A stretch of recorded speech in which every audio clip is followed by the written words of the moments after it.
Hi, I'm Randy Granger. I'm trying out an instrument that I received recently. It's called an electric Moyo Drum, M-O-Y-O. The Moyo Drum has been around for a few years now, but what's different about this one is this has a pickup that is built into it, which allows you to plug in a regular standard quarter-inch plug and then go directly into your to your PA system or your board or your recording project, whatever that you're using. That's nice because it can free up any extra microphones that you can use for something else, and you can control the volume just a little better, and it's very sensitive, as you'll hear in a little bit, to your finger noises, which is nice. The Moyo comes from a current lineage of, like, say, the Hank drum, the Zen tambour, the Happy drum, of course, that's also out of California.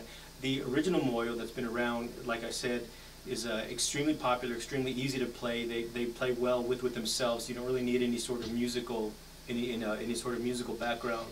But tongue drums, of course, go all the way back to Africa and other Aboriginal cultures. The tuning on this one is what they're calling their Cathedral tuning, because of the way that it's designed. They say that it sounds like some cathedral bells. Now, this particular tuning is C minor, which is a C pentatonic minor, which is fantastic because it plays just about everything really well. The notes on this guy would be C, A sharp, G, D sharp, C, G, F, and D. I really like this D. It's what's called a second in musical terms. It adds just a really nice touch sonically. So let me go and try it out with my fingers. When you're playing the Moyo drum, I find it's best to hit it with to strike it with a controlled tap, like, as opposed to slapping it with your hand. You just seem to get a much brighter sound, a much more clear sound.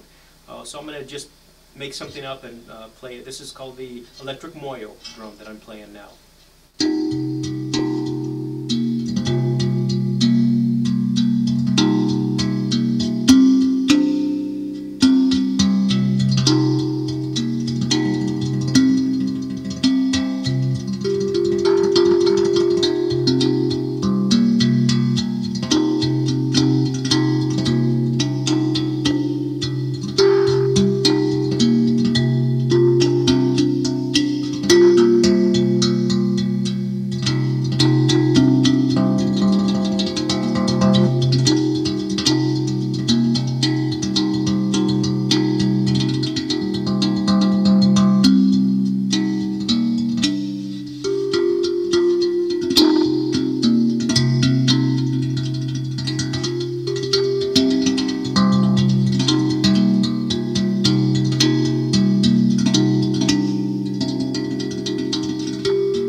I like the fact that it has this sort of textured coating on its surface. Kind of allows you to throw more rhythmic things in that sound more like brushes would on a snare drum, perhaps.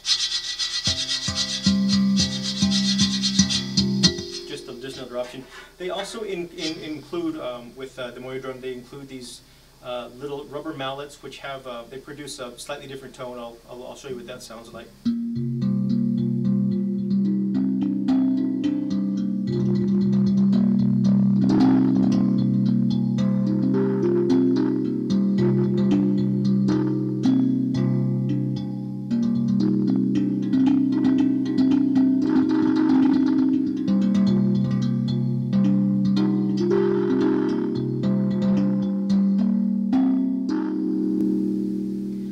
Different tone. It's really just a matter of preference. What's nice about it being amplified, being an electric drum, is that you can play a little better with other instruments without having to really crank up the microphone too loud, but it's still perfect for to make recordings, or just as a just to jam at your drum or your flute circle or whatever. It also comes with this nice case, color coordinated. Everything's color coordinated from these people, which is just a nice stylistic touch, nice aesthetic touch. This is the little ring that it sits on to either sit in your lap, or you can set it on like a little table. I just like using a snare stand because it's a little more sensitive to surface noises, seeing that it is amplified. And so if you have it in your lap, you're a lot more likely to pick up. And if you move around a lot like I do, it's probably better to have a stand. So that's what it's like. Check it out. I'll put the website right under here. It's called the Electric Moyo Drum. My name's Randy Granger. RandyGranger.net is my website. I use these drums and a lot of other pan instruments and that kind of, and world percussion on my recordings. Well, I'll take you out with something.